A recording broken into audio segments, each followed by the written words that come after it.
right? So let's start off now. Okay, my first servlets app. So let's discuss on a high level, what do you require to develop your first servlet application. So one mandatory thing is the environment setup, which we have already done. Okay, so what's the next step to it? How do you go about developing your servlet applications, building it, deploying it, and executing it, right? So let's have a high level look first now. First thing you need is the servlets class, right? So you need to write a servlet class wherein you'll provide all your business logic related to your web application, right? So this servlet class might also make use of take the help of some other Java classes in order to get the final result, right? So the second thing is web.xml. What is this web.xml? This is nothing but a configuration file, right? So every web application, every servlet application should have a web.xml configuration file, right? So this is the place where the server first checks when a request comes from a client. So when a request comes from a client, the server goes to this web.xml configuration file first, checks for that particular request, tries to see if it finds a match. If it finds a match, takes the match, invokes your servlet, and gives the results back to the client, right? So you need a web.xml configuration file.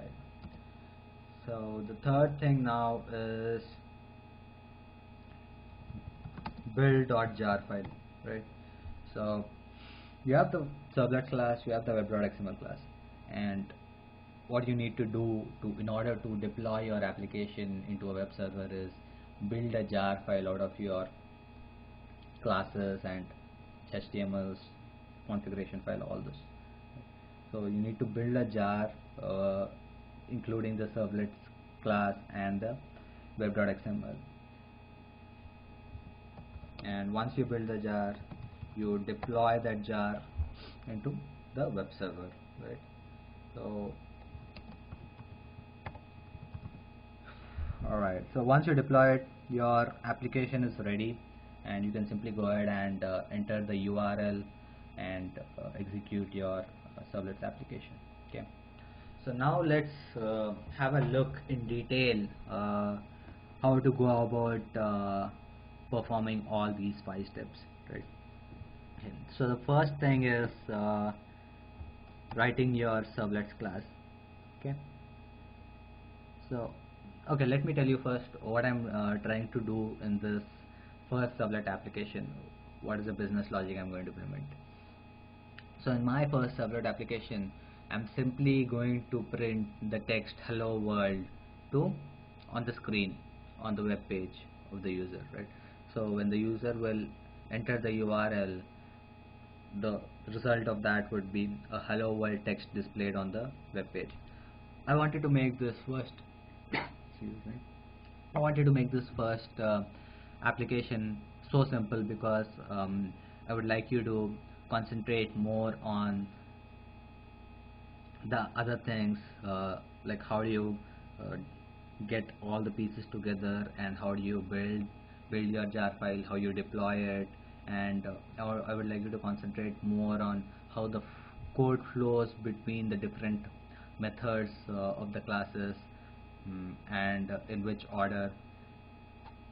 So all those different things about the servlets and the application, web application on the whole. So so that's the reason I didn't put in any business logic in this first application, right? Okay, so let's go ahead and see our hello world servlet. I've written this code for the servlets and the web.xml file ahead because I didn't want to waste much time in typing in here, right?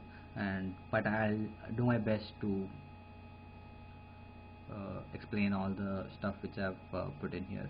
Okay, right. So this is our hello world servlet, and first thing, my servlet is in the package called com Sharad Balepu servlets package. Okay. After the package declaration, I have a bunch of imports which I'm using in my servlets class, right? And if you see here, all these classes, Java X.servlet classes, are part of the servlet API.jar file which we included, right? So these are the servlet specific classes which we get from the servlets API.jar file. Okay. So this is my hello world servlet. So we know that in order to write a servlet, you need to extend HTTP servlet. Okay, since we already imported HTTP servlet, we don't need to put the whole path in here. I simply say extends HTTP servlet. And I really don't need to implement the servlets interface, because we know that the HTTP servlet extends generic servlet, which in turn implements the servlet interface. So your hello world servlet will indirectly be implementing the servlet interface, so you don't need to explicitly write the implements and the servlets there. Okay. So once I do this extends HTTP servlet on my class has got some special features now, and those special features are nothing but the servlet's features, right? The servlet's behavior.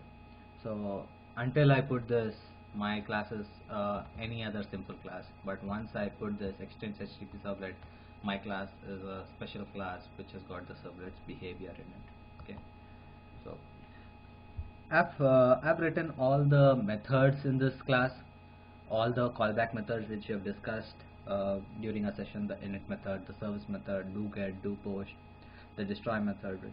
So I've simply put in, whether I use it or not, I simply put in all the methods, and I've given print statements in all these methods, so that you will be able to see the flow, how it takes place uh, between all these methods, in what order these methods are called, right?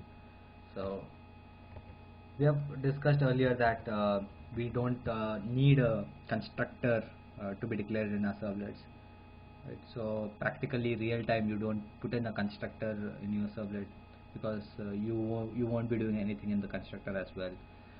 All the initialization code will go in the init method, right? And the JVM will put the default constructor in your servlets class.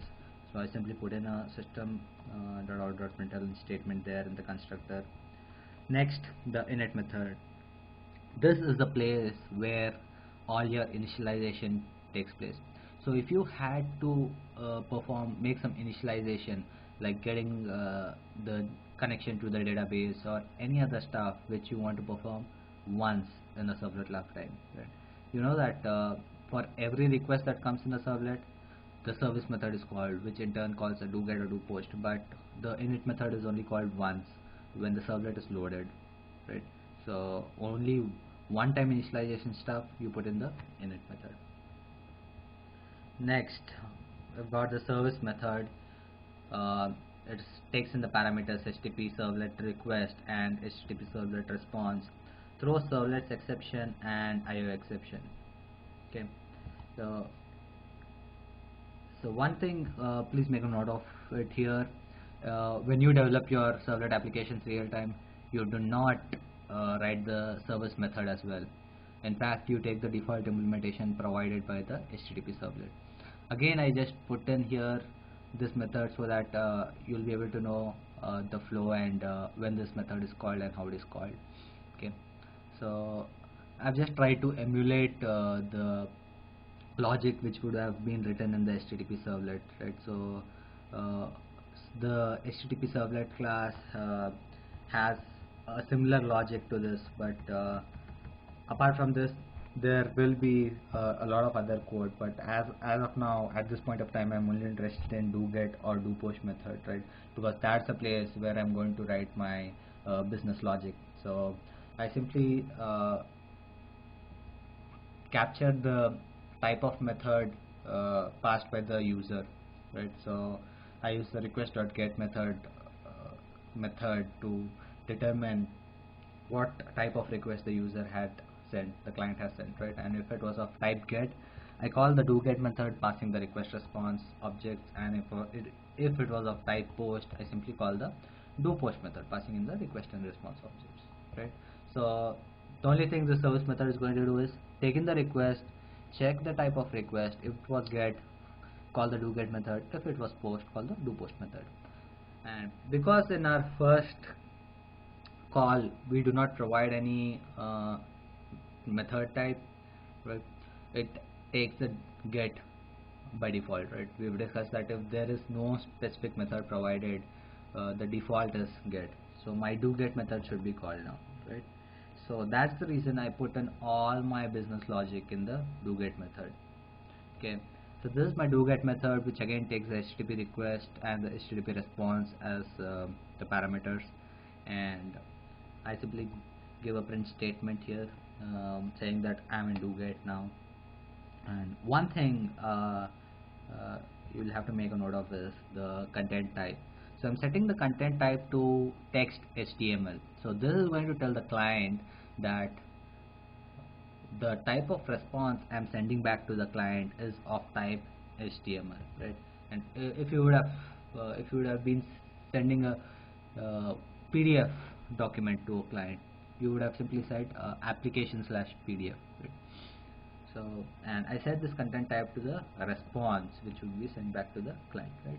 So here I'm saying that I'm sending a response of type HTML to the client back. Okay, and I get the